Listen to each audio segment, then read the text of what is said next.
Okay, this is Orlando Wilson. What I want to talk about in this video is I want to answer a question. Somebody sent me a question about something I wrote recently where I said bodyguards are domestic help. And a few people come back saying, oh, we're not domestic help, etc. You know what? Put it politely, then what the hell are you? And the Brits will understand this sarcastic comment. The next time you're at the job center, go and ask the person behind the counter at the job center what classification bodyguards are as far as employment classifications. And they will tell you, you're classed as domestic help. You're there with the nannies, the janitors, the drivers, the gardeners, etc. That's it. If you don't believe me, next time you're at the job center, go and ask. Now, once you accept the fact that you're domestic help, it might help you get employment. A lot of the domestic help agencies, employment agencies, sometimes hire security personnel, bodyguards, etc. I put a shout out from one recently, they were looking for somebody. And generally they're decent jobs because you're dealing with a different type of clientele. You're dealing with people with money. And a lot of you don't realize that the people that generally want full-time security are the people with money. But they don't want people running around with AR-15s playing commando in their gardens. They need a specific type of person that fits in with their lifestyle. I come across a few guys over the years that have gone and done butler's courses. Why? They said it will make them more employable. And to me, these guys, they were thinking with their head, they were thinking of business more than anything else. They weren't thinking about having fun and playing games with guns. They were thinking about making money. It would make them more employable to be a butler with a security background, because then a client would hire them because they're killing two birds with one stone. That would also open up to them house management jobs, etc., estate management jobs.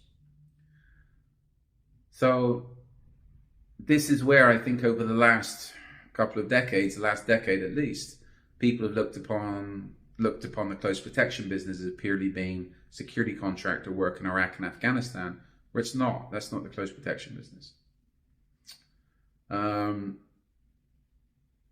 So I think a lot of people within the close protection business need to reevaluate what the close protection, what they perceive the close protection is, because you'll see once you accept the fact, and I know this will dent quite a few egos, that you are in fact domestic help. Once you accept that fact, it might make you more employable, and it might help you to look in the right places actually to get employment. And it might also help you to refine the skills that you need to be able to work within the close protection business. It's not about being gung-ho, it's not about running around with guns, it's about protecting people. But you want to be protecting the people that's actually got the money to pay you.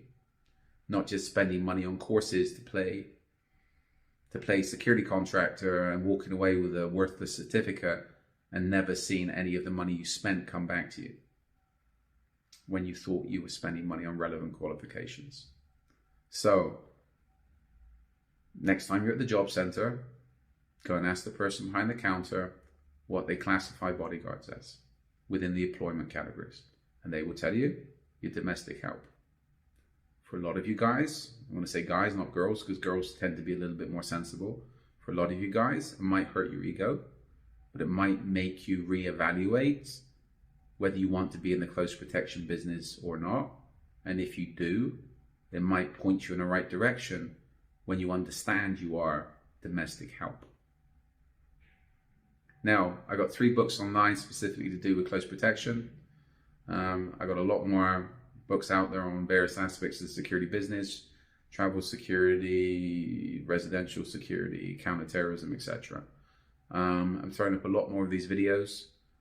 So if you follow us on social media, a lot of these videos will answer your questions about the close protection and security business.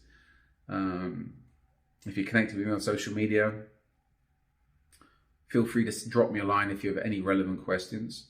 If the question isn't relevant, I won't be answering it. So be good, stay out of trouble, and understand your domestic help